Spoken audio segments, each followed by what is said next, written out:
Check 1 2 3 1 2 3 1 2 3 4 5 6 7 8 9 10 11 12 13 14. I wish I had a. Everyone's got white balances and everything. I don't have a white piece of paper on me, but. I use the background. Oh yeah. That's scary being on that side of it. No, good. Yeah, I don't want to be on that side. I get my notice. I was like, welcome to my TED Talk. I have nothing else to say. Got 4 cameras. Intimidating. You talk to tens of hundreds of thousands of people every day. Literally.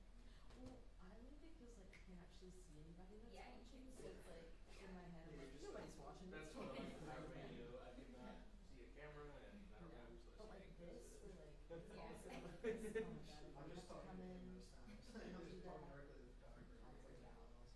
I'd be like, actually, can we start over? I messed up. Actually, I wasn't supposed to do that. I wasn't supposed to say that. Crazy. I would just. Yeah, it's supposed to be Like, like, don't say tell me. something Yeah. about So like you were like, don't tell me anything confidential. No, it's what I used to say, just don't curse. Yeah, that too. That too. Shane has a problem with cussing. Especially stories that are like, that story. Oh, it's a surprise. I'm not a kid. Look at me. Yes, I'm like- His shoes say everything. Okay.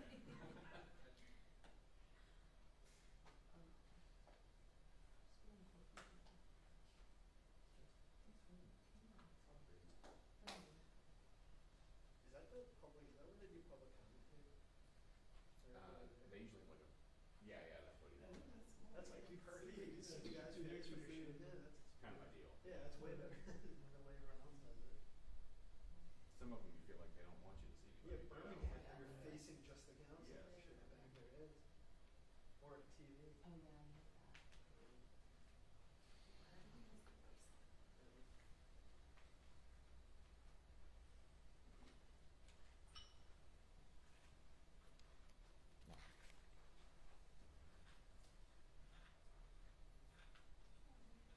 Hey, G. Hi, everybody. How you doing, sir? Good to see you. Good to see ya. Long time no see.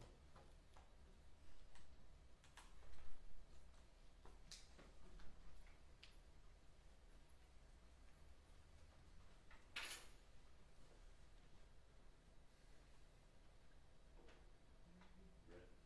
Everybody ready? All right? Yes, sir. Okay.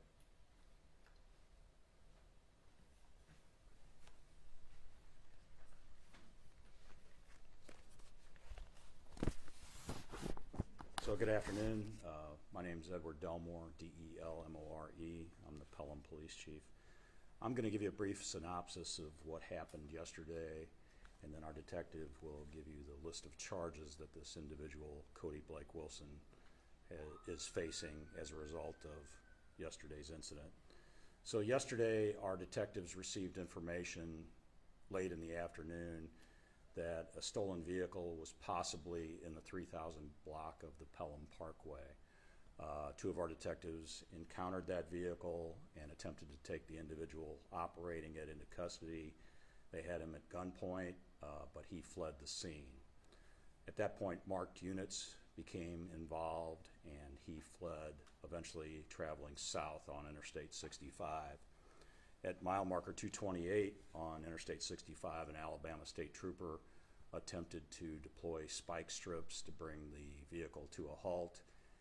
It appears in the video that we've reviewed and from the officers who witnessed the incident that the individual driving tried to intentionally strike the trooper. Luckily, that was just a glancing blow, and the trooper, although treated later, received only minor injuries.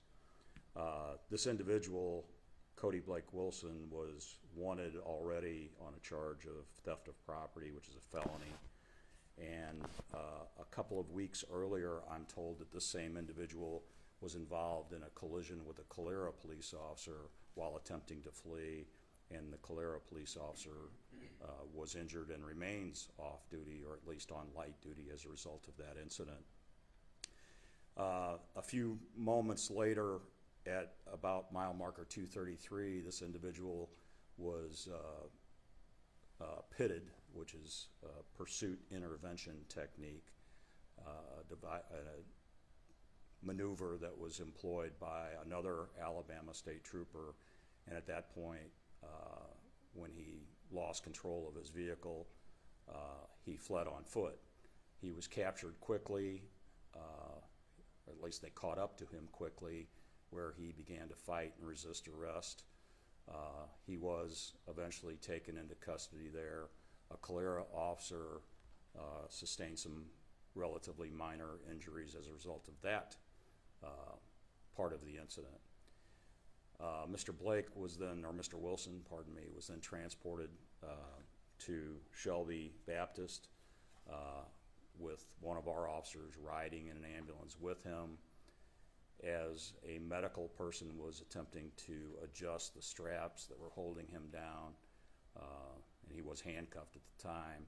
He was able to free himself from the gurney that he was on and get to the front of the ambulance, attempting to steal the ambulance. Fortunately, the keys weren't in the ambulance, and our officers were able to subdue him, and so he remained in custody, although one of our officers in that scuffle sustained a minor injury to his shoulder. So that's the basics of what happened yesterday, and again, our detective will answer the questions about the specific charges he's facing, but if you have any other questions of me before that, I'm happy to answer them. Chief, Yes. could you talk, are there any measures being taken to ensure that he remains in custody at this time since he is a repeat offender? Yes, he's in custody at this point with no bond. So we're happy about that. He needs to remain in jail. Obviously, this is a guy that if he had not been apprehended, would have hurt someone, without question. Chief, Mr. Wilson is currently charged with, in a different case, felony attempt to elude, which he was released on bond in December of last year on that. Can you speak a little bit to, this guy being released on bond and doing the same thing, and this time actually injuring, I believe it's 4 police officers in the process of that? Yeah, I think we see that happen all too often now, where an offender who has significant charges is released and then recommits another offense and often puts lives in danger, as this individual did yesterday. Now, there's separation between law enforcement and the courts, and we don't control that, but I think it's something that our judicial system should take notice of and take steps to remedy that whenever they can. Again, it wasn't just too long ago that he was in jail on this other charge. He gets out and reoffends immediately, puts our lives in danger, meaning our officers, our citizens, and even his own. Yeah, is there any specific actions you'd like to see taken? I mean, you had mentioned that the judicial system needs to maybe make some changes. I know that you can't make those changes, but is there anything you'd like to see that would maybe prevent something like this happening in the future? Well, there's a debate nationwide about whether cash bond should be lower or eliminated. In this case, in cases like this, I'd like to see a policy change where individuals who are charged with what could be considered a violent crime remain in jail until there's a trial and they're either found innocent or convicted. Thank you, Chief. We appreciate it. Absolutely. Hi, I'm Detective Ayakawa with the Pelham Police Department. So as Chief said, Mr. Wilson did get charged with attempt murder, 2 counts of assault second for the both police officers that were injured, receiving stolen property, he was driving the stolen vehicle, and escape third. So going back to the other charges that were asked, he is currently in jail for no bond. Do you mind saying and spelling first and last name? Yes. My last name is Hayakahua. Detective, can you just kind of describe this chase yesterday? I mean, was this a chaotic scene? Was there a lot going on? Can you kind of just tell us what it was like out there? Well, I don't know if you were there on the interstate, but can you kind of just take us through kind of what it was like out there? So a lot of times when it's a multi-jurisdiction chase, you would think it could be chaotic. The wonderful thing we had is that we were able to communicate. We did have air support, and we were able to communicate what was happening and try to get ahead of him in order to stop him what do you want to say to, people in the future who may try to take police chases? Because, shut down I-65, and we talked to Chief Heitch with Clear this morning, and he mentioned that inter-department communication and kind of working together. Can you kind of speak to that a little bit, to how well agencies work together in this one? Yes, at the end of the day, everybody has the same goal, and it is to keep the citizens of Alabama safe. The citizens of Alabama safe. And so that means apprehending bad people, people that commit crimes and actually put the public in danger. As we know, this individual, if we wouldn't have not stopped him, he was going to continue and put people in danger. Do you feel like because he's a repeat offender, these specific charges are going to justify everything that he did and hopefully, keep him in jail, potentially prison? And that's our goal.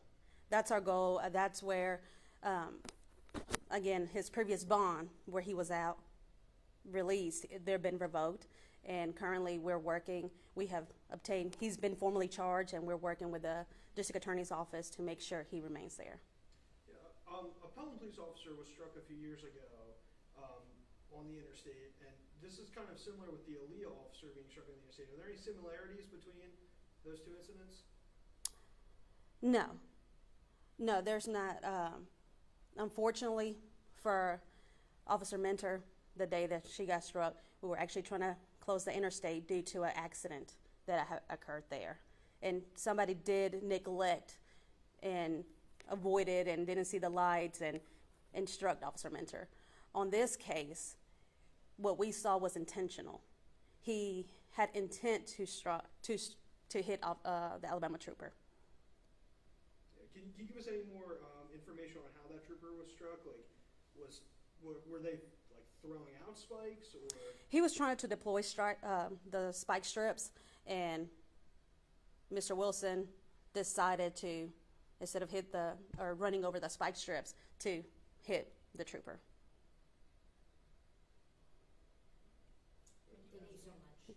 Thank you, Detective. Yes, and the trooper and all officers are doing well. Thank you.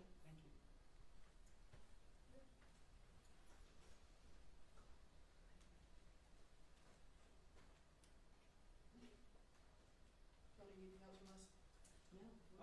No. Can we get that footage that you said you reviewed? The public was Some really sending good. out footage. There's a lot of stuff There's in a there. lot out there.